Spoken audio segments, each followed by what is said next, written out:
Bonjour à toutes et à tous, soyez les bienvenus sur la chaîne Sissa Math Ako. Dans cette vidéo, nous allons traiter un exercice dont les questions ont des réponses à choix multiples. Nous allons choisir la bonne réponse pour chaque question et justifier notre choix. Je vous souhaite donc un très bon visionnage. Dans la première question, on nous dit la limite de sinus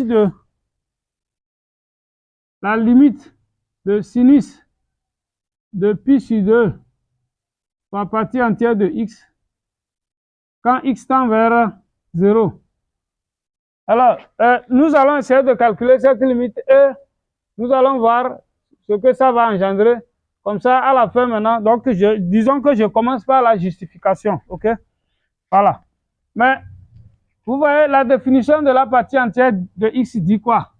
Hein, on sait que si la partie entière d'un nombre x est inférieur ou égal à ce nombre strictement inférieur à la partie entière de x plus 1, ok? Voilà. Mais si je prends, donc, ça veut dire quoi? Quand on prend un nombre x, il est, voilà, compris entre sa partie entière et sa partie entière plus 1. Si par exemple, je prends la partie entière de 0,1, par exemple, on dit x tend vers 0, et si x tend vers 0 supérieurement, bon, c'est un exemple que je prends ici. Si on prend la partie entière de 0,1, vous savez que la partie entière de 0,1, ça fait 0. Mais si je prends, par exemple, je dis partie entière de moins 0,1, par exemple, le nombre est négatif. Bon, ici, j'aurais pu prendre 0,0001. Un nombre très proche de 0, la partie entière, mais supérieurement, sa partie entière, ça fait 0. Partie entière de moins 0,001, par exemple. OK? Là, la partie entière donne moins 1. Alors, pourquoi? Sur la droite réelle, si nous avons 0, on a 1. Moins 1 ici. La partie entière de moins 0,001 doit être inférieure ou égal à ce nombre lui-même. Et ça doit être un nombre entier. Moins 0,001 se trouve quelque part proche de 0 ici. Donc, sa partie entière, c'est moins 1. Par contre, si c'est 0, quelque chose, la partie entière est 0. Donc, la partie entière d'un nombre est à gauche de ce nombre. Et c'est un entier. Voilà. Donc, ici, ça veut dire que nous devons distinguer deux cas. Si on veut la limite par valeur supérieure, ça va nous donner quoi? Ça fait alors, par valeur supérieure, la partie entière de x. C'est ça, j'ai donné l'exemple ici. Partie entière de 0,0001 par exemple. Vous voyez, ça fait 0. Mais donc, en remplaçant, ici, on a la limite de partie entière de x. Quand x tend vers 0 par valeur supérieure, ça fait 0. 0 fois pi sur 2, ça fait 0. Sinus de 0 égale 0. Donc, la limite donne 0. Maintenant, si nous cherchons la limite, quand x tend vers 0 par valeur inférieure, ça va donner quoi? Le sinus de pi sur 2, partie entière de x. En ce moment, vous voyez, partie entière de x va donner moins 1. Donc, mais moins 1 fois pi sur 2, ça fait moins pi sur 2. Sinus de moins pi sur 2, ça fait quoi? Le sinus de moins pi sur 2, ça fait moins 1. Est-ce que vous voyez? Donc, en ce moment, la limite donne moins 1. Alors, maintenant, vous pouvez faire votre choix. Nous savons que la limite, lorsqu'elle existe, elle est unique. Mais on ne peut pas, par valeur supérieure, avoir 0 et par valeur inférieure, avoir moins 1. Quand déjà les deux nombres sont différents, ça veut dire que la limite, quand x tend vers 0, n'existe tout simplement pas. OK? Voilà. Donc, la bonne réponse, c'est la question petit d. Petit d n'existe pas. N'existe pas.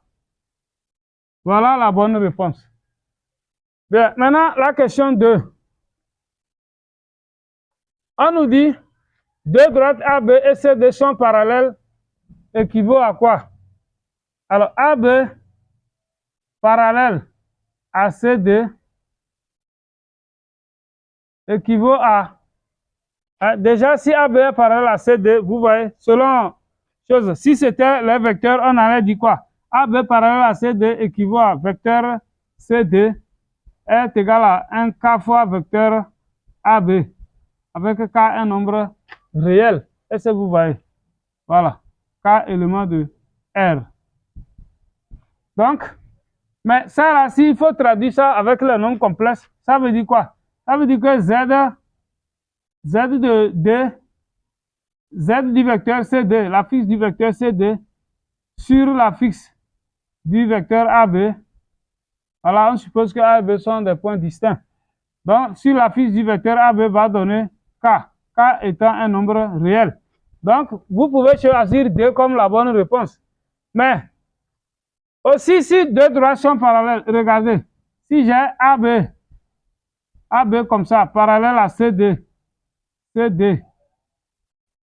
Alors, si on veut évaluer l'angle entre AB et CD, alors, si les vecteurs AB et CD sont collinéaires de même sens, l'angle qu'ils forment sera un angle nul.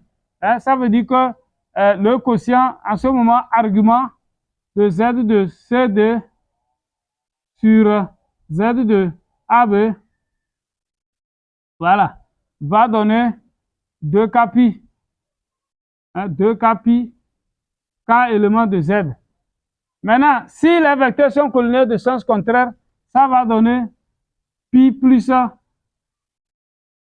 2K pi, K élément de Z. Mais pour englober les deux, hein, donc si ça dit que ça soit collinéaire, on veut seulement le parallélisme. On n'a pas besoin du sens des vecteurs. Donc pour englober les deux situations, ça va être tout simplement que argument de Z de CD sur Z de AB, voilà, égal à K pi. Hein, K étant un entier relatif. Vous voyez? Donc, à partir de ça, vous voyez qu'on peut aussi choisir le petit c. Le petit c aussi peut être choisi comme bonne réponse. Voilà comment on peut justifier ce choix. Donc, je dis équivaut à, voilà. Bon, vous avez suivi l'explication. Donc, ça équivaut à, voilà, la bonne réponse. Donc, petit c ou bien petit d. Petit c ou bien petit d. Voilà. Alors, chers amis, notre vidéo prend fin ici. J'espère que vous avez appris quelque chose. Si c'est le cas, likez la vidéo, voilà, et partagez. Merci pour votre attention et à bientôt pour une nouvelle vidéo.